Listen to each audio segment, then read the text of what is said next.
Assalamualaikum warahmatullahi wabarakatuh. Perkenalkan, nama saya Risman Depai dengan NIM 1314211090. Baik, di sini saya akan memaparkan materi ke-10 tentang pembangunan bidang pertahanan dan keamanan. Baik, langsung saja ke materinya. Yang pertama ada pembinaan ketahanan nasional. Pembinaan ketahanan nasional adalah suatu upaya yang dilakukan oleh suatu negara untuk memperkuat dan melindungi diri dari ancaman, baik dari dalam maupun dari luar. Ketahanan nasional melibatkan berbagai faktor yang saling berhubungan dan saling mempengaruhi. Dalam penjelasan ini akan dijelaskan secara rinci mengenai faktor-faktor yang mempengaruhi pembinaan ketahanan nasional, yaitu faktor geografis, faktor penduduk, faktor kekayaan alam, faktor ideologi, faktor politik, faktor ekonomi, faktor sosial budaya, dan faktor militer.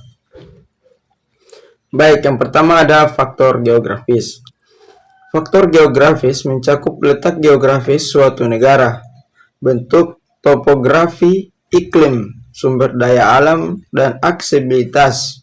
Letak geografis dapat mempengaruhi ketahanan nasional melalui potensi ancaman dari negara tetangga, jarak dari pusat perdagangan internasional, dan kemampuan pertahanan.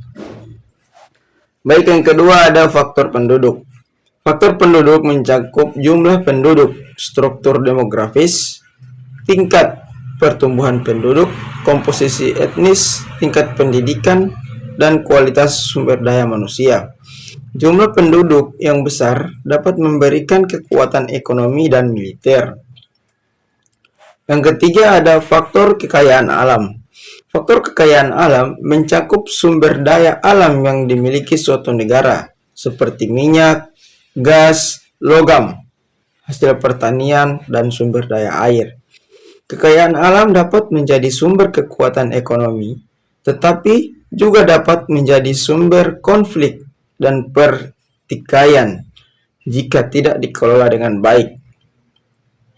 Penting untuk mengelola sumber daya alam secara berkelanjutan dan adil guna memperkuat ketahanan ekonomi dan menghindari sumber konflik. Berikutnya ada faktor ideologi.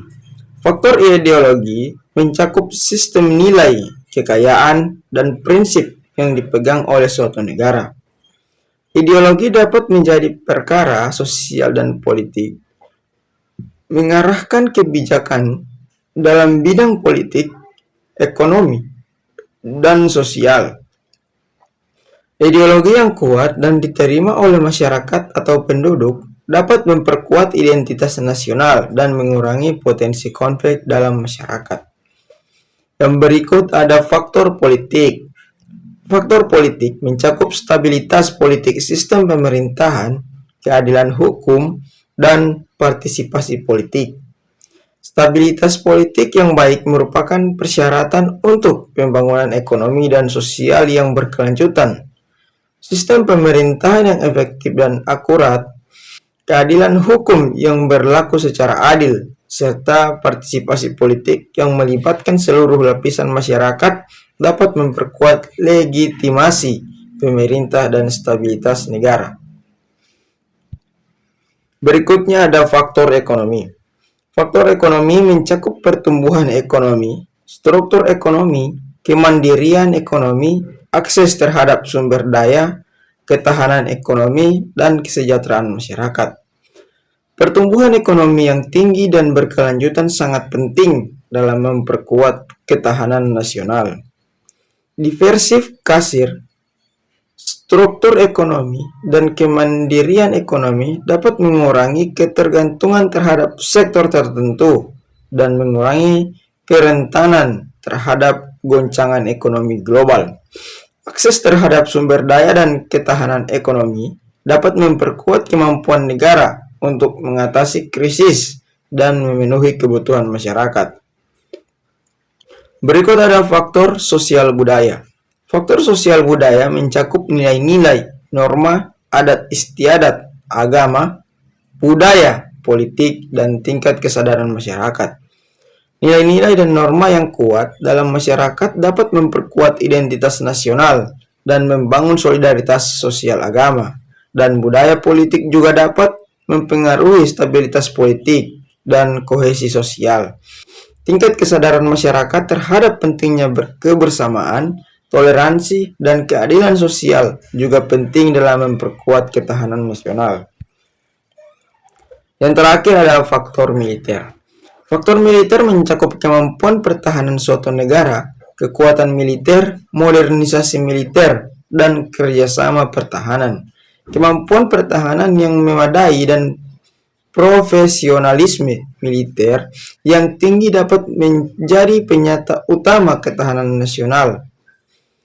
Modernisasi militer yang sesuai dengan perkembangan teknologi dan ancaman keamanan mutakhir juga penting. Kerjasama pertahanan dengan negara lain dapat memperkuat kapabilitas pertahanan dan membangun kerjasama regional serta internasional. Baik, itu tadi pemaparan materi dari saya. Lebih dan kurangnya saya mohon maaf. Wabillahi taufiq walhidayah. Wassalamualaikum warahmatullahi wabarakatuh.